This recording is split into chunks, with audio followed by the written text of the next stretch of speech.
तो ड्रामे की स्टार्टिंग में हम एक लड़की को देखते हैं जिसका नाम लिंशिन है।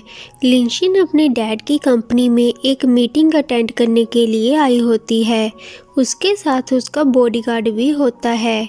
लिंशिन को हर वक्त किसी के साथ की ज़रूरत होती है क्योंकि कुछ दिनों पहले ही उसका एक एक्सीडेंट हुआ था और जिस वजह से उसे दिखाई देना बंद हो गया था। लिंशिन को तभी उसके फियोंसे की कॉल आती है। वो उसे कहता है कि तुम प्लीज़ मीटिंग में मत आना, यहाँ पर खतरा है, लेकिन वो फिर भी अंदर चली जाती है। अंदर बॉडीगार्ड का जाना अलाउड नहीं था, तो उसका बॉडीगार्ड अपना नेकलेस उतार कर लिंशिन को पहना देता है और उसे कहता है कि इस पर एक बटन है, अगर कोई भी प्रॉब्लम होगी तो इसे प्रेस कर देना, मैं उसी वक्त वहां आ जाऊंगा। जब वो अंदर जाती है तो उसके फियोंसे को पकड़ा हुआ होता है और ज़बरदस्ती लिंशिन को डॉक्यूमेंट पर साइन करने को बोलते हैं।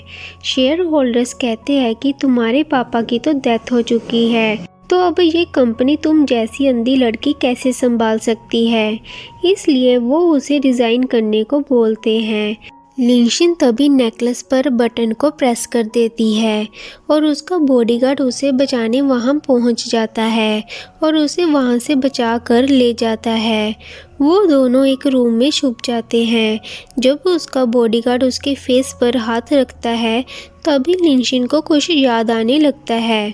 जब उसके पापा की डेथ हुई थी उस दिन उसके घर में कोई घुसा था और वो कोई और नहीं बल्कि बॉडीगार्ड ही था, इसलिए वो शौक से बेहोश हो जाती है। जब वो होश में आती है तो वो कहती है कि तुम एक मर्डरर हो जिसने मेरे पापा को मारा है। तो उसका बॉडीगार्ड पूछता है कि तुम्हारे पास कोई प्रूफ है कि मैंने तुम्हारे पापा को मारा है। तो उसे याद आता है कि जब वो उसके घर में घुसा था तब लिंशिन ने उस पर चाकू से वार किया था, इसलिए वो उसी चोट के निशान को उसकी बॉडी पर चेक करती है। तो उसका बॉडीगार्ड कहता है कि जैसा मेरा काम है मेरी पूरी बॉडी पर ही इस तरह के चोट के निशान हैं, इसलिए वो ये देखकर वहाँ से भाग जाती है और अपने फियोंसे के पास जाती है। उसके फियोंसे के साथ उसकी एक गर्लफ्रेंड होती है जो लिंशिन की ही बचपन की फ्रेंड होती है। लिंशिन अपने फियोंसे को बताती है कि मुझे अपने बॉडीगार्ड पर शक है क्योंकि जिस दिन मेरे पापा की डेथ हुई थी उस दिन मैंने इसी को अपने घर में देखा था और उस वक्त लिंशिन को दिखाई देता था। लेकिन लिंशिन का फियोंसे उसकी बात पर यकीन नहीं करता। फिर हम देखते हैं कि लिंशिन का बॉडीगार्ड उसके पापा के ऑफिस में जाता है और वहां पर वो किसी डॉक्यूमेंट को ढूंढने लगता है, लेकिन तभी लिंशिन वहां पहुंच जाती है और उसे कहती है कि मुझे अब यकीन आ चुका है कि तुमने ही मेरे पापा को मारा है। तो वो उसका गला पकड़ लेता है और कहता है कि तुम मुझ पर यकीन क्यों नहीं करती, अगर मैंने तुम्हारे डैड को मारा होता तो अब तक तुम भी जिंदा नहीं होती।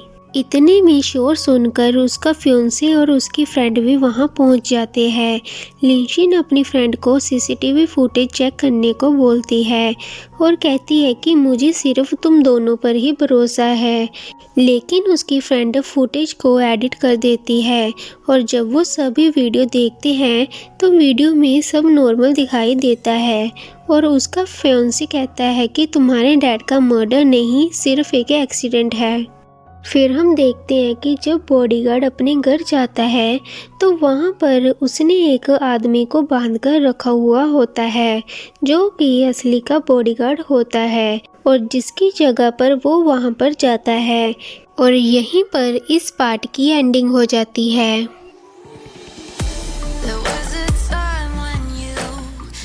अब नेक्स्ट पार्ट देखने के लिए वीडियो को लाइक और चैनल को सब्सक्राइब जरूर करें।